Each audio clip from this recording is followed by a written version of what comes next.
पता है दुनिया की सबसे डिफिकल्ट चीज क्या है? किसी प्रोडक्ट की प्राइस डिसाइड करना। क्योंकि अगर मैं प्राइस ज्यादा रखूंगा तो बायर बुरा मान जाएगा, एंड अगर मैं प्राइस कम रख दूंगा तो सेलर बुरा मान जाएगा। यार ये तो ऐसी बात है कि हमें सिलेक्ट करना है कि मोमोज खाना है या पानी पूरी, एंड प्रॉब्लम ये है हमें तो दोनों ही चाहिए। तो बेसिकली इस चैप्टर में हम लोग ये डिसाइड करेंगे कि बायर और सेलर दोनों को साथ में खुश कैसे रखते हैं।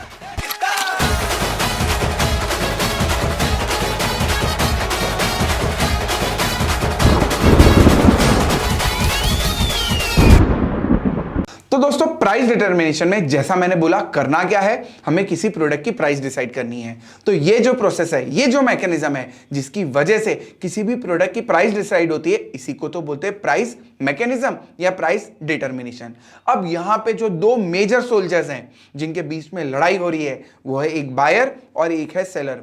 बायर का जो हथियार है वो है डिमांड कर्व और सप्लायर का जो हथियार है वो है सप्लाई कर्व। तो यहां पे दो तलवारें आपस में लड़ने वाली है, एक तलवार है डिमांड कर्व, एक तलवार है सप्लाई कर्व।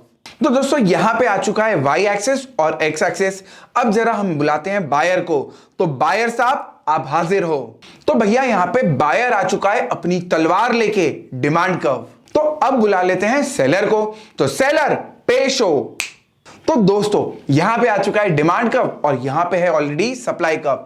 अब जहां पे डिमांड एंड सप्लाई कर्व आपस में क्लैश कर रहे हैं, जहां पे ये इंटरसेक्ट कर रहे हैं, इसी को तो बोलते हैं इक्विलिब्रियम पॉइंट। तो दोस्तों जहां पे डिमांड और सप्लाई कर्व ने इंटरसेक्ट करा, ये जो रेड पॉइंट है इसको मैं बोलूंगा इक्विलिब्रियम पॉइंट, एंड इसी पॉइंट के नीचे जो क्वांटिटी है इसको मैं बोलूंगा equilibrium quantity.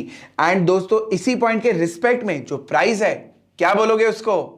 Equilibrium price. And अभी हमारे पास अब एक ग्राफ बन चुका है जो है बेसिक ग्राफ, जहां पे एक डिमांड कर्व है, जहां पे एक सप्लाई कर्व है और ई पॉइंट है ओरिजिनल इक्विलिब्रियम पॉइंट। तो दोस्तों ऐसे ही तो डिसाइड होता है कि मार्केट में प्राइस कैसे रखना है।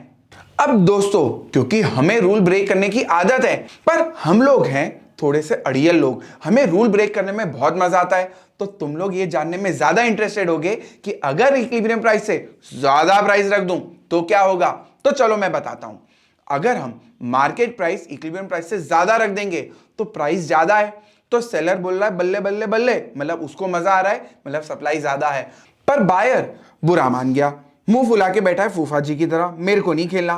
तो यहां पे दोस्तों हो क्या रहा है, क्योंकि आपने मार्केट प्राइस ज्यादा सेट करी तो सप्लाई ज्यादा है और डिमांड कम है, तो मार्केट में आ गया अनसोल्ड स्टॉक। एंड जब भी अनसोल्ड स्टॉक होता है तो प्राइस रिड्यूस होता है। बस फिर होना क्या था, प्राइस रिड्यूस होगा जिसकी वजह से क्वांटिटी सप्लाइड कम होगी, क्वांटिटी डिमांडेड बढ़ेगी और दोनों का मिलाप हो जाएगा, दोनों मिल जाएंगे और इक्विलिब्रियम पॉइंट बन जाएगा। पर अब तुम में से कोई बोलेगा अरे इसको छोड़ो, ये बताओ कि अगर मैं मार्केट प्राइस कम रख दूं तो क्या होगा। बताता हूं। तो दोस्तों अगर मार्केट प्राइस इक्विलिब्रियम प्राइस से कम रखूंगा तो इस बार बायर खुश हो जाएगा एंड सेलर फूफा जी बन जाएगा, मतलब बुरा मान जाएगा। तो इस बार क्योंकि प्राइस कम है, डिमांड ज्यादा है, सप्लाई कम है, मतलब शॉर्टेज। एंड जब भी शॉर्टेज होता है तो भाव बढ़ेंगे एंड प्राइस इंक्रीज होने से क्या होगा, इस बार क्वांटिटी डिमांडेड कम होगी एंड क्वांटिटी सप्लाइड बढ़ेगी। कब तक? जब तक दोनों आपस में इक्वल ना हो जाए। एंड लगे हाथों दो इंपॉर्टेंट कॉन्सेप्ट हम अभी डिस्कस कर लेते हैं। एक है प्राइस सीलिंग, एक है प्राइस फ्लोर। प्राइस सीलिंग क्या होती है? ऊपर होती है ना। तो प्राइस सीलिंग का मतलब है मैक्सिमम प्राइस। ये वो प्राइस है जिसके ऊपर इस प्रोडक्ट को ट्रेड नहीं करा जा सकता, ना बेचा जा सकता है, ना खरीदा जा सकता है। एंड अगर तुमने कर दिया इसके ऊपर तो गवर्नमेंट अंदर कर देगी तुमको। हाँ बता रहा हूं सच्ची। तो बेसिकली प्राइस सीलिंग है द मैक्सिमम प्राइस जिसके ऊपर आप इसको नहीं खरीद सकते। तो प्राइस सीलिंग का मतलब भले मैक्सिमम प्राइस होगा, बट द कॉमेडी इज कि ये इक्विलिब्रियम प्राइस के नीचे सेट करा जाता है। एंड अब बात कर लेते हैं प्राइस फ्लोर की। फ्लोर क्या होता है? हाँ यही तो फ्लोर है, नीचे होता है ना फ्लोर। तो ये है मिनिमम प्राइस, इसको मिनिमम सपोर्ट प्राइस भी बोला जाता है। तो ये वो मिनिमम प्राइस है जिसपे गवर्नमेंट इस प्रोडक्ट को खरीद सकती है। मतलब किसानों के लिए एक मिनिमम सपोर्ट प्राइस डिक्लेयर करी जाती है कि इस प्राइस पे गवर्नमेंट जितना माल है लेके आ जाओ, गवर्नमेंट खरीद लेगी। तो ये कॉमेडी क्या है सुनना, ये हमेशा इक्विलिब्रियम प्राइस के ऊपर सेट करी जाएगी। तो प्राइस फ्लोर है मिनिमम प्राइस, पर इक्विलिब्रियम प्राइस के ऊपर सेट करी जाती है। एंड अब दोस्तों जो सबसे इंपॉर्टेंट पार्ट है इस चैप्टर का, that is effect on market equilibrium. तो कब कब मार्केट में चेंजेस आने वाले हैं, चलो ये डिस्कस कर लेते हैं। अब यार तुम लोगों ने, मुझे नहीं पता कैसे पढ़ाए, क्या तुम लोगों ने ग्राफ बनाए, तुमने 10-12 पेजेस भरे, मुझे नहीं पता। मैं तो 4 रूल बताऊंगा और टॉपिक खत्म हो जाएगा। तो सबसे पहला जो रूल है दैट इज, कोई भी ऐसी कंडीशन जहां पे डिमांड ज्यादा होगी सप्लाई कम होगी। क्या? डिमांड ज्यादा होगी एंड सप्लाई कम होगी, तो यहां पे मार्केट में होगा शॉर्टेज, एंड शॉर्टेज जब होता है तो प्राइस बढ़ते हैं। एंड दूसरा रूल है, अगर सप्लाई ज्यादा है डिमांड कम है, तो सप्लाई ज्यादा है डिमांड कम है तो मार्केट में क्या होगा? Unsold stock. एंड जब भी अनसोल्ड स्टॉक होता है तो प्राइस रिड्यूस करे जाते हैं। तो अब बात कर लेते हैं पति और पत्नी की। पति और पत्नी की, यार मैंने तुम्हें नहीं बताया था परफेक्टली इलास्टिक मतलब हस्बैंड एंड परफेक्टली इनइलास्टिक मतलब बीवी। तो दोस्तों जब भी दोनों में से कोई एक डिमांड या सप्लाई परफेक्टली इलास्टिक है तो क्या होगा?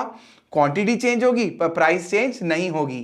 एंड दोस्तों परफेक्टली इनइलास्टिक, तो जब भी डिमांड या सप्लाई दोनों में से कोई एक भी परफेक्टली इनइलास्टिक है, इसका मतलब क्वांटिटी चेंज नहीं होगी। अब दोस्तों सुन लो मेरी बात ध्यान से, जिन लोगों ने ये 4 पॉइंट अच्छे से याद कर लिए, कसम से बोलता हूं किसी को एक भी क्वेश्चन में दिक्कत नहीं आने दूंगा। ये 4 रूल याद करो और पूरा प्राइस डिटर्मिनेशन का हर एक क्वेश्चन करेक्ट आंसर करके आओ।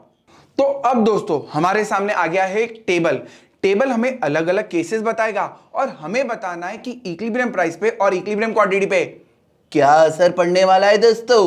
तो पहला केस है दोस्तों, जब इंक्रीज इन डिमांड हो रहा है। तो जब दोस्तों इंक्रीज इन डिमांड हो रहा है, अपने दोनों हाथ साथ में लेके आओ, एक है डिमांड एक है सप्लाई। अब वो केस बोल रहा है कि इंक्रीज इन डिमांड हुआ तो डिमांड ज्यादा है सप्लाई कम है। अब मुझे बताओ demand is greater than supply, क्या है मार्केट में? शॉर्टेज या अनसोल्ड स्टॉक? शॉर्टेज। एंड जब शॉर्टेज होता है तो प्राइस बढ़ते हैं कि नहीं बढ़ते? बिल्कुल बढ़ते हैं। एंड जो नेक्स्ट केस है दोस्तों, जब डिक्रीज इन डिमांड होता है, तो जब डिक्रीज इन डिमांड होगा डिमांड कम है सप्लाई ज्यादा है, सप्लाई ज्यादा होने का मतलब unsold stock, and unsold stock होगा तो प्राइस रिड्यूस होंगे। एंड नेक्स्ट जो केस है दोस्तों वो है इंक्रीज इन सप्लाई। तो जब सप्लाई इंक्रीज होगी, supply is greater than demand, unsold stock, तो प्राइस रिड्यूस होंगे। एंड नेक्स्ट केस है बरखुरदार, जब सप्लाई डिक्रीज हो रही है। अब तुम ही बताओ, अगर सप्लाई कम हो गई तो ऊपर कौन है? डिमांड। एंड जब डिमांड ज्यादा होती है तो मार्केट में होता है शॉर्टेज, एंड शॉर्टेज होता है तो प्राइस बढ़ते हैं। अब जो है ना, ज्यादा मस्ती करते हैं, हम डिमांड और सप्लाई को दोनों को एक साथ बोलते हैं कि चेंज होके बताओ। तो दोस्तों केस है जब increase in demand is greater than increase in supply, मतलब बढ़ तो दोनों रहे, डिमांड भी बढ़ रहा है सप्लाई भी बढ़ रहा है, पर ज्यादा कौन बढ़ रहा है? डिमांड। तो यार ये हाथ लेके आओ, सप्लाई को बढ़ाया डिमांड को ज्यादा बढ़ाया। अब बताओ ऊपर कौन है? डिमांड, और डिमांड ऊपर है मतलब शॉर्टेज, एंड शॉर्टेज में प्राइसेस बढ़ते हैं। नेक्स्ट केस है दोस्तों जहां पे दोनों बढ़ रहे हैं पर इस बार सप्लाई ज्यादा इंक्रीज हो रहा है। तो हाथ लेके आओ, डिमांड बढ़ा सप्लाई ज्यादा बढ़ा, और सप्लाई जब ज्यादा होता है तो मार्केट में अनसोल्ड स्टॉक होता है, एंड अनसोल्ड स्टॉक होता है तो प्राइस रिड्यूस होते हैं। एंड दोस्तों सोचा है कभी अगर डिमांड और सप्लाई दोनों इक्वल अमाउंट से इंक्रीज हो जाए तो क्या होगा? तो यार हाथ लेके आओ, डिमांड को इंक्रीज करा सप्लाई को भी इंक्रीज करा सेम अमाउंट से। अब बताओ ऊपर कौन है? और अगर इसका कोई आंसर दे रहा है कि सर ऊपर ये है, तो भैया चश्मे पहनो, दोनों सेम लेवल पे है। तो जब दोनों सेम लेवल पे है तो ना डिमांड ऊपर है ना सप्लाई, मतलब ना शॉर्टेज है ना अनसोल्ड स्टॉक, तो प्राइस चेंज होगी ही क्यों? नहीं होगी प्राइस चेंज।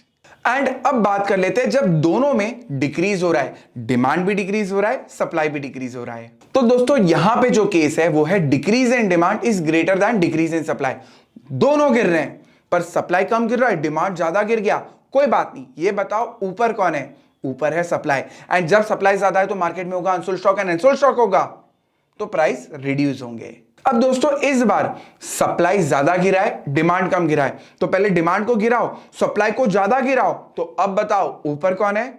ऊपर है डिमांड, एंड डिमांड ऊपर होने का मतलब शॉर्टेज है, और शॉर्टेज होता है तो प्राइस बढ़ते हैं कि नहीं बढ़ते हैं? एंड बरखुरदार अगर दोनों में इक्वल डिक्रीज हुआ, मतलब डिमांड और सप्लाई इक्वल अमाउंट से डिक्रीज हुआ, तो बताओ ऊपर कौन है?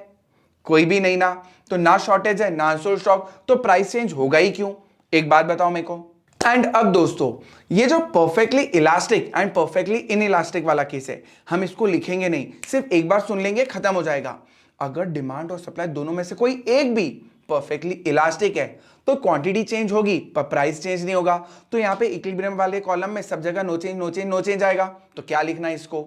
एंड अगर दोस्तों डिमांड और सप्लाई दोनों में से कोई एक भी परफेक्टली इनइलास्टिक है तो प्राइस चेंज होगी पर क्वांटिटी चेंज नहीं होगी। अब प्राइस चेंज होगी तो सिंपल सी बात है, अगर डिमांड ऊपर है तो शॉर्टेज तो प्राइस बढ़ेंगे, एंड सप्लाई अगर ऊपर है तो अनसोल्ड स्टॉक तो प्राइस कम होंगे। दैट्स इट, इसके अलावा और कुछ भी लफड़ा नहीं है। अब तुम बोलोगे कि यार इक्विलिब्रियम प्राइस तो हमें बहुत अच्छे से आ गई, कोई ग्राफ बनाने की जरूरत नहीं है, अब तो बस ताता थैया करा और आंसर आ जाएगा। पर इक्विलिब्रियम क्वांटिटी का फिगर कैसे निकालेंगे? हमें कैसे पता चलेगा कि इक्विलिब्रियम क्वांटिटी इंक्रीज होगी या डिक्रीज होगी? तो जाओ, मैं नहीं बताता, नहीं मैं नहीं बताऊंगा इक्विलिब्रियम क्वांटिटी पे क्या होगा, क्योंकि वो तो क्वेश्चन ही बता देगा, मैं थोड़ी बताऊंगा। मतलब अरे क्वेश्चन में अगर डिमांड और सप्लाई दोनों में से कोई एक भी इंक्रीज हो जाए तो इक्विलिब्रियम क्वांटिटी इंक्रीज होगी, एंड दोनों में से कोई एक भी डिक्रीज हो जाए तो इक्विलिब्रियम क्वांटिटी डिक्रीज हो जाएगी। अब कोई मुझसे पूछेगा कि अगर दोनों इंक्रीज हो जाए, अबे तो ध्यान से सुनो, मैंने बोला कोई एक भी इंक्रीज होगा तो दोनों इंक्रीज हो जाए तो ज्यादा अच्छी बात है। मतलब अगर एक या दोनों इंक्रीज हो रहा है तो इक्विलिब्रियम क्वांटिटी इंक्रीज होगी।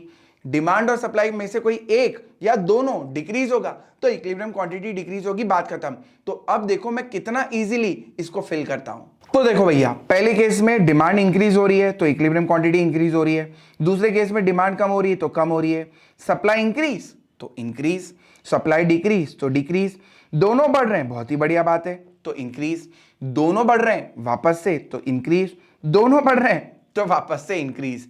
मतलब दोनों में से कोई एक या दोनों इंक्रीज हो रहा है तो इंक्रीज, दोनों में से कोई एक डिक्रीज हो रहा है या दोनों डिक्रीज हो रहा है तो इक्विलिब्रियम क्वांटिटी डिक्रीज होगी।